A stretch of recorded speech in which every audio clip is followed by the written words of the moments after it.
My parents forced me to sleep in the attic while my sister got the master bedroom, telling everyone I was difficult. The attic was always more than just a room to me. It was my fortress of solitude, my escape from the suffocating expectations of the Harper family. Growing up, I was the black sheep, the one who didn't fit into the perfect mold my parents had crafted for us.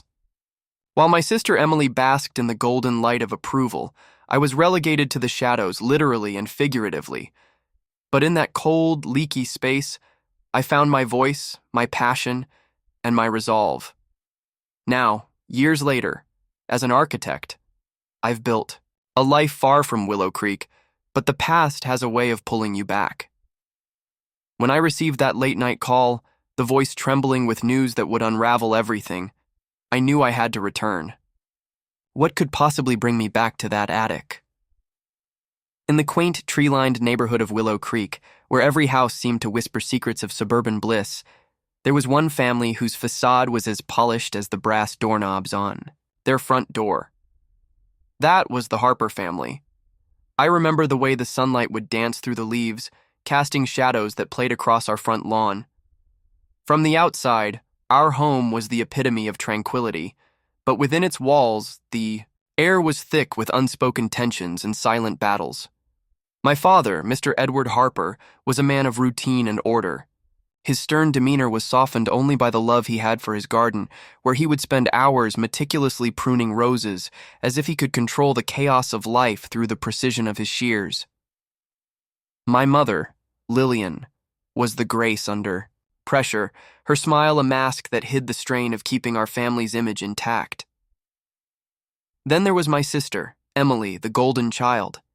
She was everything our parents could hope for, smart, charming, and effortlessly perfect. She was given the master bedroom, a spacious room with a view of the garden where she could bask in the morning light. And then there was me, Alex. I was the difficult one, the child who didn't fit into the Harper mold. My room was the attic, a place that was cold in winter, stifling in summer, and had a persistent leak that made sleep a challenge. Our parents justified this by saying I was too wild, too unruly for the comfort of the main house. They told neighbors and relatives that I preferred the solitude of the attic, a lie that stung every time I heard it. The attic was more than just a room. It was a symbol of my place in the family. It was where I retreated to escape the expectations, the comparisons, and the silent judgments. Up there, amidst the dust and the old family relics, I found solace in books, in music, and in the quiet rebellion of my thoughts. As I grew up, the resentment festered. Every family dinner, every holiday, every time Emily was praised, the attic felt more like a prison than a sanctuary. But I channeled my energy into my studies, into proving that I was more than just the difficult child.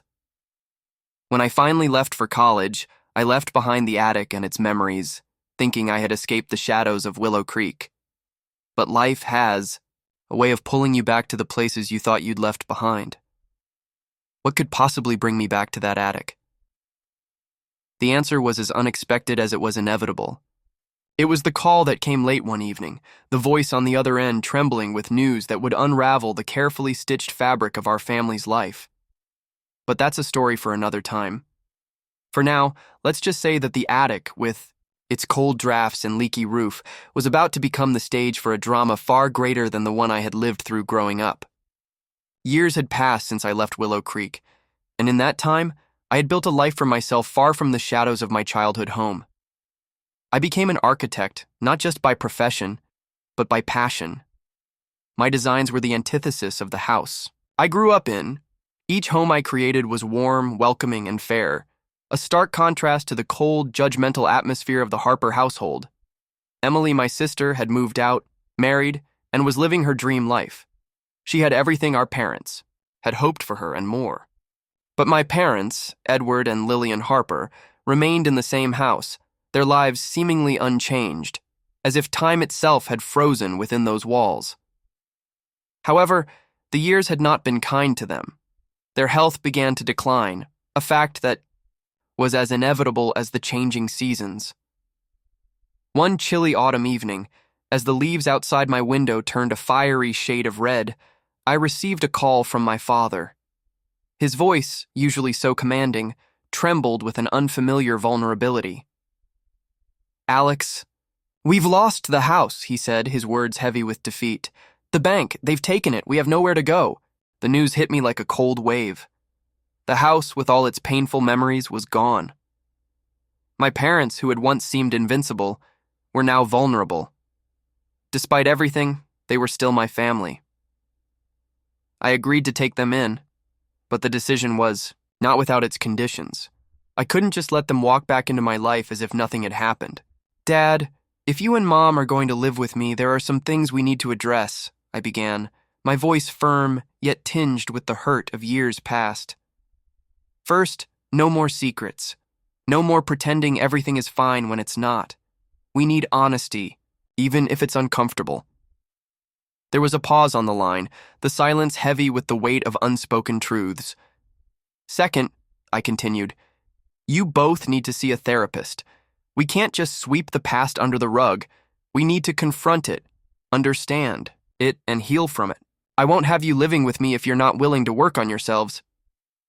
My father sighed, a sound that seemed to carry the exhaustion of a lifetime. "And what about your mother?" he asked, his voice barely above a whisper. "Mom needs to agree to this too." "It's not just about you, Dad. It's about all of us." "We've all been affected by the way things were," I said, my resolve hardening. The conditions were clear: transparency, therapy, and a commitment to change. They were non-negotiable. If they wanted a place in my home, they had to meet these terms. It was a chance for redemption for all of us, but it required effort, acknowledgement, and a willingness to face the shadows of our past. As I hung up the phone, the reality of what I drove back to Willow Creek, the familiar sights stirring, a mix of nostalgia and bitterness. My parents were waiting outside the house, their belongings packed into a few suitcases. The sight of them, so diminished, softened my heart momentarily. Upon arriving at my home, a modern, open-plan house I designed myself, I led them through the spacious living area, up the stairs, and finally, to the attic. The very same attic, where I had spent my formative years. "Here it is," I said, opening the door to reveal the unchanged space. The same small window, the same sloping ceiling, and yes, the same leak, now dripping steadily into a bucket. My mother's face fell, her eyes wide with shock. "Alex, you can't be serious. This is where you want us to live?" I looked at them, the irony not lost on me. "You told everyone I was difficult, that I preferred solitude. Now, you can see what it's like. This is your room until you can find something better." The shock on their faces was palpable, but there was a part of me that felt this was justice. My father, his voice trembling, spoke up. "Alex, we understand your point, but this is harsh. We're not the same people we were." I paused, the weight of years of resentment pressing down on me. "I know, Dad, but you need to understand what it felt like for me. This isn't just about punishment. It's about understanding, about empathy." Mom, her voice soft, almost pleading, said, "We're willing to try, Alex. We'll do the therapy. We'll be open. Just give us a chance to make things right." I sighed, the resolve in me wavering. "All right. We'll start with the therapy sessions next week. But for now, this is where you'll stay. It's not permanent, but it's symbolic." They nodded, their expressions a mix of resignation and hope. I watched as they began to unpack, their movements slow, almost reverent, as if they were handling relics of a past they were only now beginning to understand. The attic, with its musty air and the constant drip of water, was more than just a room. It was a mirror, reflecting the complexities of our family dynamics, the silent battles fought over years, the expectations that had shaped us all. As I left them to settle in, I couldn't help but reflect on the irony of the situation. Here, I was, an architect by trade, having built a life on the principles of openness and fairness. Yet I had brought them back to this confined space, this attic, as a stark reminder of the past. The next few days were tense. My parents, trying to adjust, would often sit in the living room, their eyes scanning the modern, airy space that was so different from the house they had lost. They seemed out of place, like relics from another era, trying to fit into a world they hadn't built. During one of our dinners, the silence was thick, filled with the unspoken. I finally broke it. We need to talk about what happened, about why things were the way they were. My mother looked down at her plate, her fork tracing patterns in the mashed potatoes. We thought we were doing what was best for you, Alex. We didn't understand. We didn't see. Dad's voice was low, almost lost in the hum of the refrigerator. We were wrong. We know that now. We're here to learn, to change. The conversation was raw, filled with moments where the air seemed to crackle with the electricity of unspoken apologies and the beginnings of forgiveness. It was uncomfortable, yet necessary, like pulling a splinter from deep within the skin. As the days turned into weeks, the attic began to change.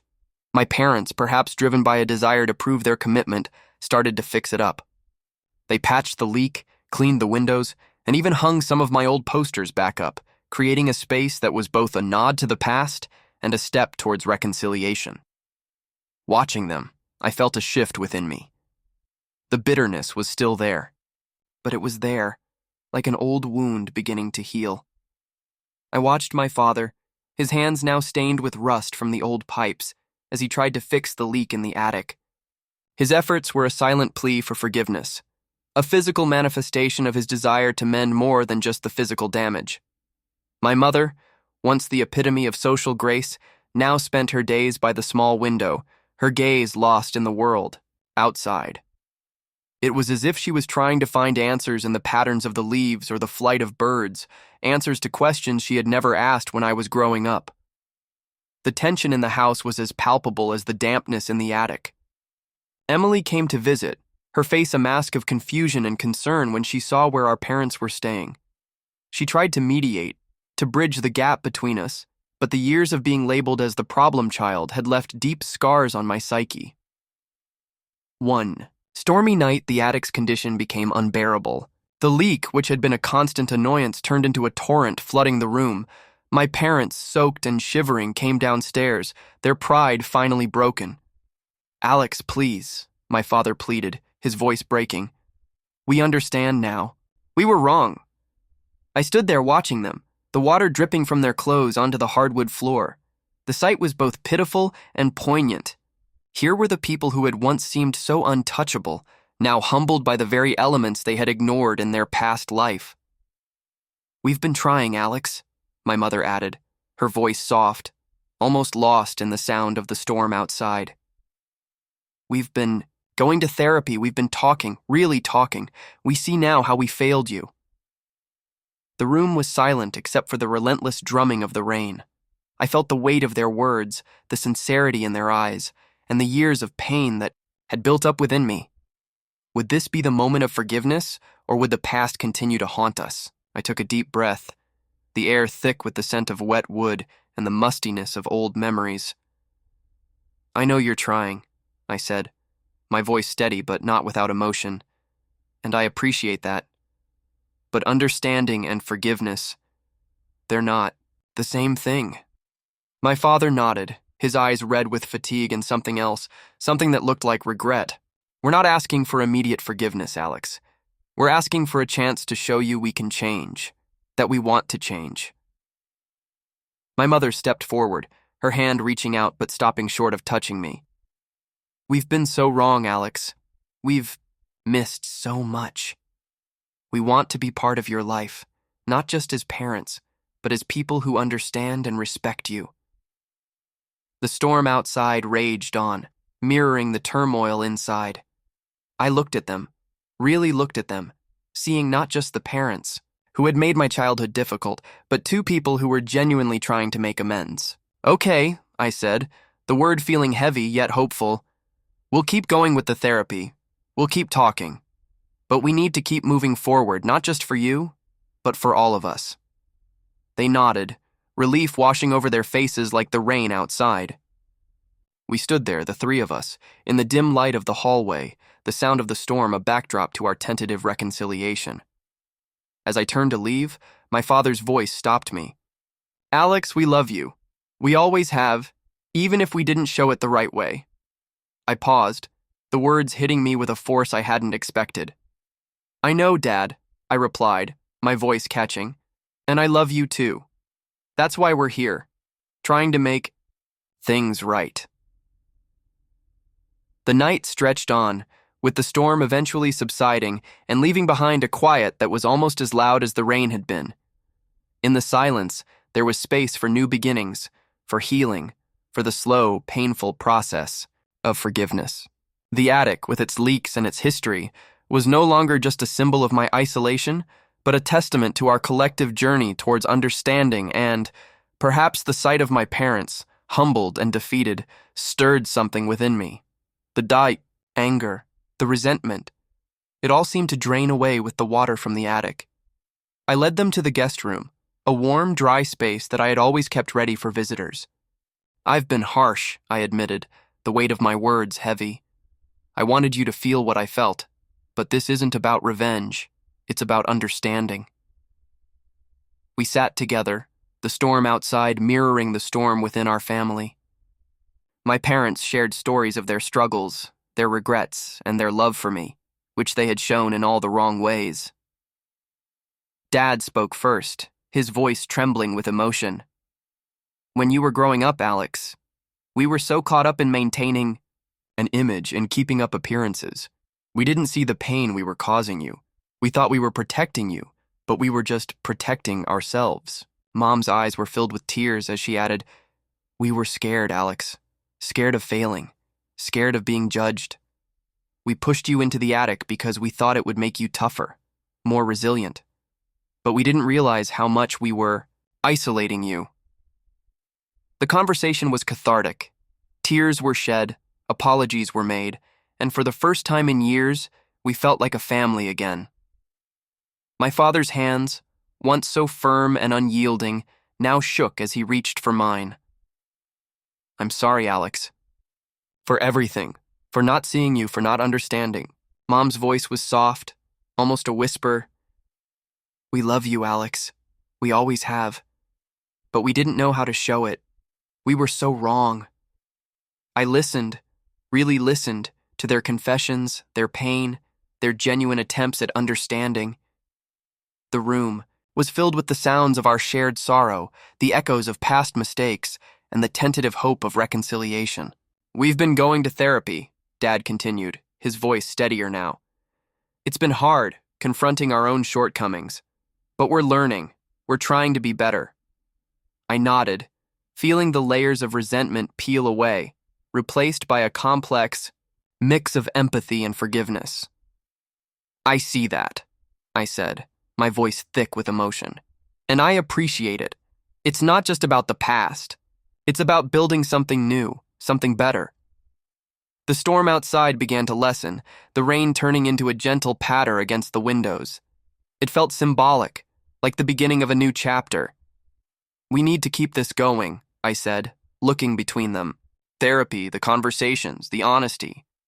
It's the only way we can heal, all of us." They agreed, their nods solemn, their eyes reflecting a newfound resolve. As the night deepened, we moved from the guest room to the living area, where the warmth of the fire and the soft glow of lamps created an atmosphere of peace.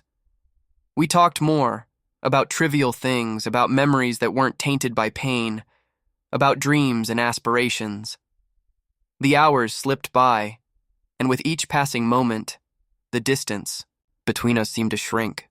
We laughed, we cried, we shared stories that had been buried under years of silence. Would this newfound understanding last, or was it just a fleeting moment in the eye of the storm? The question lingered, but for now, in this moment, it felt like we were on the right path. The attic, with its cold drafts and leaky roof, had become more than just a room. It was a catalyst for change, a reminder of what we had been and what we could become. As I watched my parents, now more at ease, I realized that forgiveness wasn't about erasing the past, but about choosing to move forward together, with open hearts and open minds. The journey was far from over, But tonight, under the soft light of my home, it felt like we had taken the first true steps towards healing and rebuilding our relationship. In the days that followed, the dynamic in our home shifted. My parents moved into the guest room permanently, and I began renovations on the attic, turning it into a cozy studio space. Emily, seeing the change, brought her children over more often, and our family gatherings became filled with laughter and warmth. The transformation of the attic was not just physical, it was symbolic. It was where I had once felt isolated, but now it was becoming a space of connection. My parents, now more involved in my life, started to see me not as the difficult child, but as Alex, their son, who had grown into a compassionate and forgiving adult. They even took an interest in my work, offering insights and support. One afternoon, as I was painting the walls of the attic, my father came up with a tray of tea. "I thought you might need a break," he said, his voice gentle, a stark contrast to the stern tone I remembered from my youth. We sat on the floor, sipping tea, the steam rising like the fog of our past misunderstandings. "Alex," he began, his eyes on the paintbrush in my hand, "I've been thinking a lot about how we treated the attic. It was wrong. We were wrong." I looked at him, really looked at him, seeing the regret etched into the lines of his face. "I know, Dad, and I appreciate you acknowledging it. It's not just about the past, though. It's about now, about us moving forward together." He nodded, his eyes meeting mine, a silent agreement passing between us. We talked about my designs, about the future, about the possibility of him helping with the renovations. It was a small step, but it felt monumental. My mother, too, found her place in this new dynamic. She would often join me in the attic, her hands, once so delicate and unused to labor, now holding a paint roller. "I never knew how therapeutic this could be," she said one day, her voice light, almost playful. "It's like painting over the old hurts, isn't it?" "Yes, Mom," I replied, watching as she carefully painted around the window frame. "It's like giving the past a new coat of paint, a fresh start."